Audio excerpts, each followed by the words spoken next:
Mesdames, Mesdemoiselles et Messieurs, bonjour. On est en direct du Merlan à Marseille, Saint-Barthélemy. Donc, on a une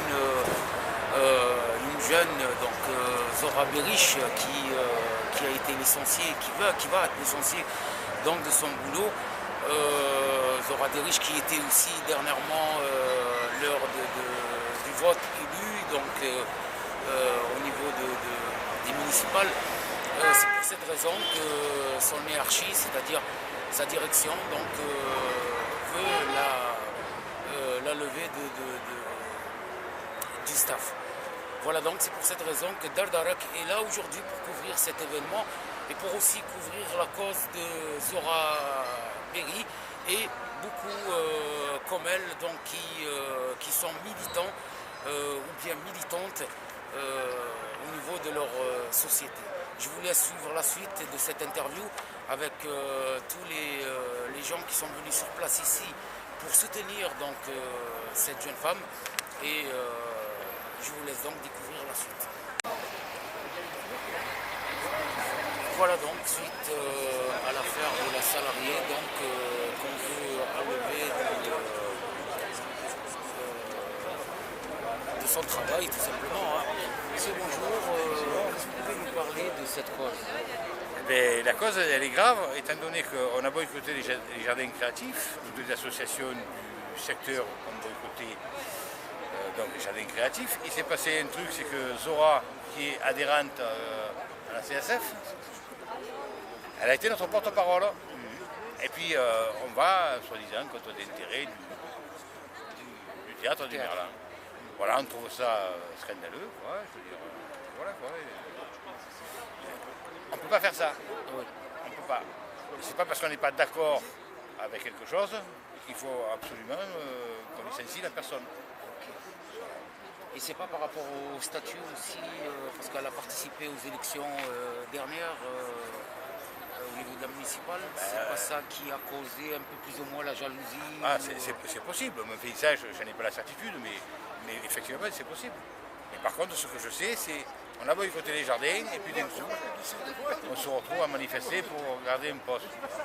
Voilà, ce que je trouve anormal. Et le but, c'est quoi? Le but final, c'est-à-dire pour qu'elle intègre son poste. Il faut qu'elle réintègre son poste. Il faut que les lettres, on veut des lettres d'excuses. Oui. Et voilà, Zara, c'est un être humain, c'est quelqu'un qui travaille très bien sur le terrain, c'est quelqu'un qui est porteur. Et on ne va pas la laisser se dépatouiller toute seule. Elle a du monde autour d'elle. Là, il n'y en a qu'une partie, mais on peut multiplier par 10 ou par 30, c'est pas impossible, c'est pas un problème. S'ils ne nous entendent pas, On revient à la charge. Ah non, on ira avec d'autres méthodes. Très bien. Voilà. Merci bien, monsieur. Je vous en prie, merci. Voilà donc d'autres témoignages dans quelques instants. Voilà donc toujours dans le cadre du licenciement abusif, nous avons avec nous monsieur Mohamed Ben Sada, association Quartier Nord, Quartier Nord. très bien. Qu'est-ce que vous pouvez nous dire pour nous éclaircir sur ça? Cette histoire, elle est simple et elle est symptomatique de ce qui se passe maintenant en termes de politique globale, politique avec un grand P qu'on met en place face aux populations des quartiers populaires, c'est-à-dire que Zora est employée du théâtre Le Merlan, qui était plus global Marseille, capitale de la culture 2013. Dans ce cadre-là, il y a eu une programmation qui a été faite par le théâtre du Merlan, dans laquelle était compris un projet de jardin éphémère qui doit ou qui devrait être implanté au niveau de Picon-Bussery. Alors ça s'appelle le Jardin des Possibles. Et par ailleurs, Zora est aussi une militante engagée des quartiers populaires, c'est une militante associative. Elle est militante à la section Saint-Barthélemy de la CSF. C'est une association de locataires et d'habitants, le grand groupe d'HLM qui se trouve juste là derrière le Merlan. Et dans ce cadre-là, elle a contesté en dehors de son travail et même à l'intérieur de son travail la politique qui était engagée de programmation de ces manifestations festives. Et surtout l'histoire du Jardin des Possibles qui doit être implanté pendant 5 à 6 mois et retiré pour un budget quand même conséquent pour nous, puisque on est quand même des quartiers où il y a 50% de chômage, un budget de 450 000 € pour un jardin qui va disparaître au bout de 6 mois. Donc il y a quand même un côté légèrement obscène dans cette façon de faire qu'elle a contesté courtoisement, mais avec détermination. Et là, apparemment, elle est convoquée dans le cadre d'un entretien. Aujourd'hui à 11h, c'est ça? Voilà, pouvoir mener des sanctions allant jusqu'au licenciement. Et ça, nous, on est là parce que c'est inacceptable pour nous. C'est une atteinte notoire à la liberté d'expression, à la liberté d'engagement, au droit de militer, au droit de penser. Donc, quelque part, c'est un délit de démocratie, un délit et une atteinte extrêmement grave à la liberté, quoi, tout simplement. Et par contre, elle était partante pour être élue, c'est-à-dire Elle était candidate.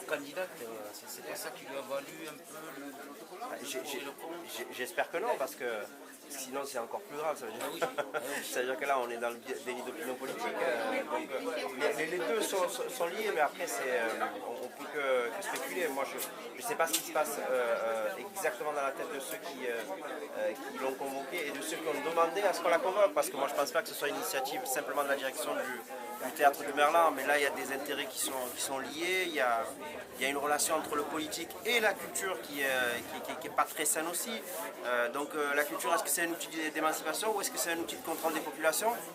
La question se pose aussi. Voilà.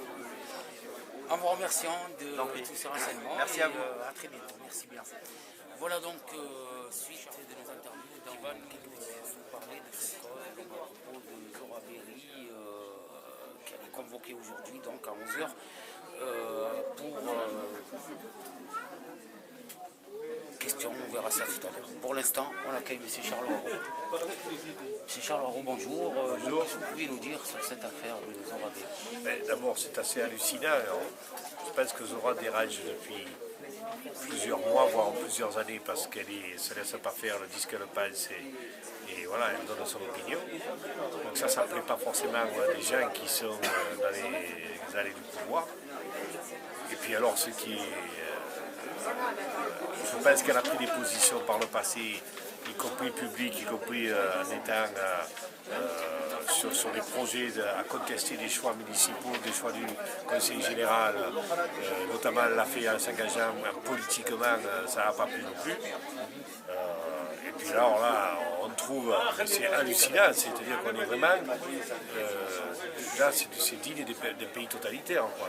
On se croirait dans la Russie de Poutine ou je ne sais pas dans quel pays, mais licencier quelqu'un pour avoir signé une pétition, ça je ne l'avais jamais entendu. Je ne l'ai jamais vu, et en plus l'écrire. Non seulement on la licencie, pour seulement l'écrire, on dit oui, je vous licencie parce que vous avez ouvert la bouche. C'est hallucinant. Quoi. Alors on ne sait pas s'ils vont aller jusqu'au licenciement, de toute façon ce qu'il faut qu'ils sachent, c'est que nous on ne lâchera pas. Voilà. Et que le théâtre du Merlan, il vaudrait mieux qu'il assoie sa renommée sur des projets en direction des populations, un théâtre populaire ouvert aux cités à côté, plutôt que de se faire reconnaître par ce truc-là, parce que là, demain dans la presse, tout le monde va parler du théâtre du Merlan comme un lieu de privation des libertés. Tout à fait, en plus ça fait quelques années qu'elle travaille au sein de ce théâtre. Bien sûr, mais non seulement ça fait quelques années, elle a des projets, elle a des propositions. Nous-mêmes, moi-même à titre personnel, j'avais rencontré la directrice, j'avais fait une proposition qui était restée lettre morte. Nous on était prêts, je pense comme d'autres associations du quartier ou comme d'autres mouvements, organisations, à s'engager dans des projets en direction des publics. Je veux dire, Zora, elle a toujours fait preuve de beaucoup d'attachement et à la culture et à son engagement syndical que tout le monde connaît, que ce soit syndicalisme de quartier, syndicalisme de profession. C'est d'ailleurs avant tout une syndicaliste enfin, je sais pas, il faudrait demander elle, mais moi je la vois d'abord comme une syndicaliste sur le quartier, sur les projets de logement, etc. Donc si c'est ça qu'on lui reproche aujourd'hui, c'est hallucinant, quoi, parce qu'au contraire, le théâtre devrait pouvoir mettre ça sur sa carte de visite. Nous, on a des gens ici qui travaillent chez nous et qui sont engagés en tant que citoyens sur la ville. Ça devrait être un plus, au lieu que ce soit un motif de colère pour Mme Marteau. Voilà. Franchement, vouloir licencier quelqu'un pour avoir signé une pétition, il faut être complètement Marteau. Monsieur Charles Aureau, merci de nous avoir accordé cette interview. Voilà donc, c'était Monsieur Charles Aureau, justement pour parler de la salariée Zora Berry. Et on va suivre... Alors, Zora est d'abord une habitante du quartier et elle est administratrice d'une association de locataires, la CSF Saint-Barthélemy 3, et elle est aussi par ailleurs chargée des relations publiques au Théâtre du Merlan. Et dans le cadre de son militantisme en tant que membre d'une association de locataires, elle s'est positionnée avec d'autres associations dont la Zora dans un courrier qui signifie le retrait d'un certain nombre d'associations du projet Quartier créatif et Jardin possible. Donc là-dessus, elle a reçu un courrier de la direction du Merlan lui signifiant que cette position était préjudiciable à la programmation du Théâtre du Merlan et que donc il l'a convoqué pour un entretien préalable à une sanction pouvant aller jusqu'à un licenciement. Ok. Et ça, c'est pas dû aussi à sa participation aux élections passées, aux élections municipales? Alors ça, je ne saurais pas dire s'il est derrière. Il y a aussi le fait que, effectivement, dernière élections législatives, elle était sur une liste rouge vif avec Charles Haro, elle était suppléante de Charles Haro. Mais en tout cas, nous, on ne peut pas s'empêcher d'émettre l'hypothèse suivante que peut-être il y a eu des pressions politiques qui sont à l'origine du courrier qu'elle a reçu. Parce qu'à la lecture, on voit que les raisons évoquées sont extra-professionnelles. Et à la limite, peut-être qu'à la fois c'est la militante d'une association de locataires et peut-être aussi une militante qui s'est engagée politiquement. Très bien. Et justement, à propos d'une pétition, on a entendu qu'il y a une pétition qui a été mise en œuvre par Zora Berry. Donc, vous pouvez nous dire justement... Alors effectivement, cette pétition était à l'initiative du syndicat CGT Spectacle, du monde du spectacle. Et nous sommes en train de la faire tourner auprès des acteurs associatifs et des habitants. Et voilà, donc c'est une pétition qui peut être un outil supplémentaire pour appuyer et montrer notre solidarité envers Zora Berry. Merci madame pour tous ces Merci à renseignements. vous. Et bon courage. Merci. Merci. Ouais. Voilà donc, nous revenons vers vous et nous revenons aussi vers tous les principaux porteurs de cette affaire dont Zora Berry. C'est une affaire à suivre dans notre ami Sid Ahmed de la CGT. Sid Ahmed, bonjour. Bonjour. Alors, Sid Ahmed, essaye de nous éclaircir un peu sur cette affaire. Là, cette affaire, c'est tout simple, c'est que la camarade de Zora Berry est employée ici au Théâtre du Merlan et ses activités en dehors du théâtre, normalement le Théâtre du Merlan n'a pas à savoir ce qui se passe ou ce qui ne se passe pas. Donc là, le Théâtre du Merlan lui reproche d'avoir fait un courrier.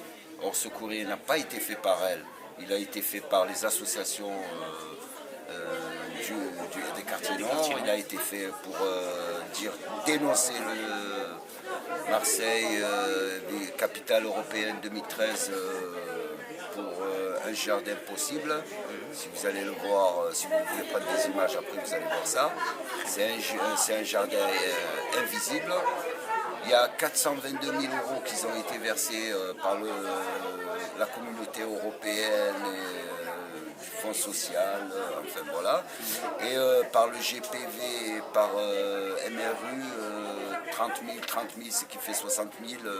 Mais là, en disant que c'est la concertation, donc nous, les associations, on s'est retiré de ce projet-là. Donc Zora Berry milite dans l'association CSF, la Confédération syndicale des familles Saint-Barthélemy 3. Donc elle est juste adhérente.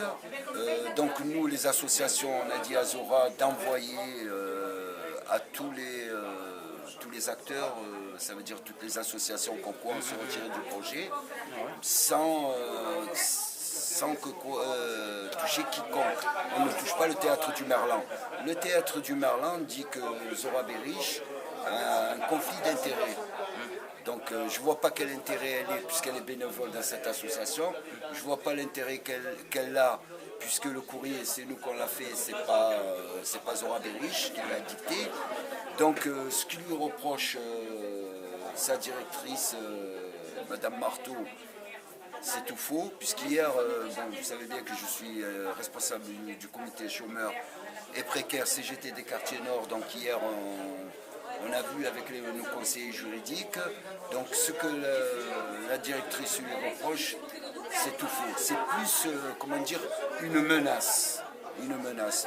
Donc normalement que le théâtre du Merlan, il devrait être là pour les habitants. Là, il ne joue pas le jeu, il est contre les habitants. Si toutes les associations du quartier se sont retirées de ce projet-là, normalement le théâtre du Merlan aurait dû se retirer. Et là, ce n'est pas le cas. Là, on menace même une adhérente et salariée en même temps, Zora Berich, quoi. Et justement, pour qu'elle puisse garder son poste, qu'est-ce qu'il faudra faire, c'est-à-dire à l'avenir? C'est toujours la même chose. Nous, les syndicats, c'est le rapport de force. Voilà. Là, vous voyez, il y a du monde. Montrer notre présence, montrer qu'on est là et qu'elle n'est pas toute seule.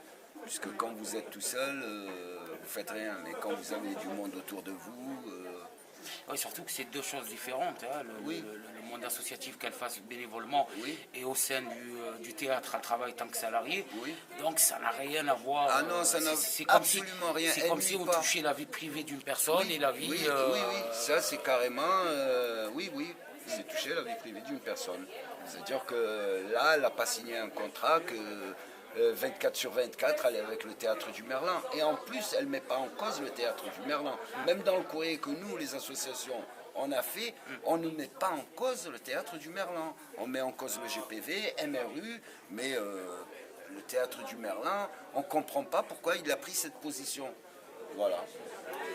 Monsieur Sidamed, merci de nous avoir accordé cette interview sur cette affaire Zora Berich.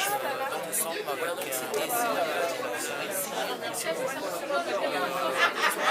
dire pour nous éclaircir sur cette affaire Zora Berich. Alors, au-delà de défendre Zora, qui est quand même une militante du quartier, moi je suis là aujourd'hui pour défendre le droit de défendre les autres.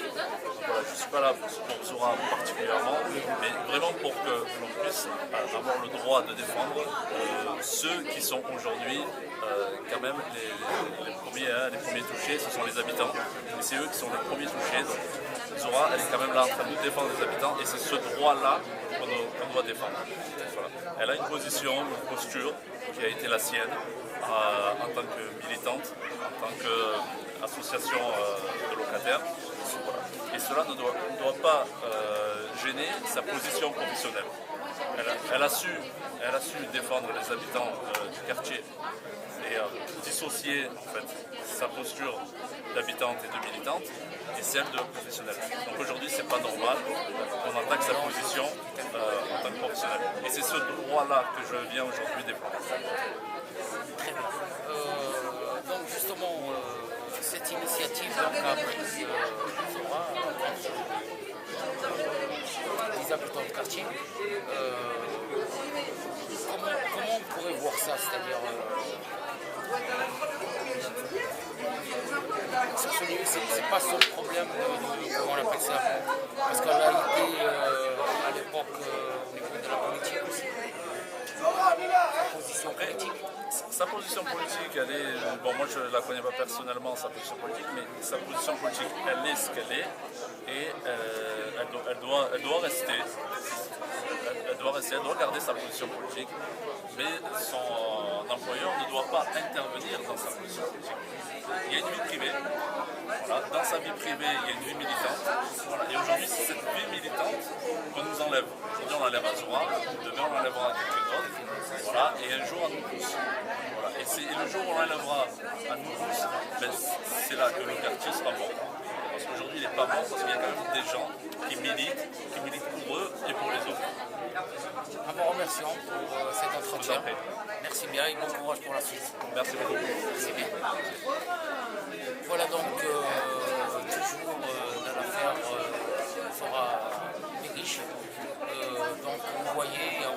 monde, des militants, la CGT, quelques journalistes pour essayer de couvrir cet événement et surtout pour rendre justement sa position. Voilà, donc c'est ainsi que termine ce reportage. Merci encore une fois de nous avoir suivis. C'est une affaire à suivre sur Dardarak TV, TV Gazelle et pas mal d'autres plateformes médiatiques. Merci d'avoir suivi ce reportage et merci de nous donner vos témoignages et réactions juste en bas de cette page. Merci à tous et à très bientôt.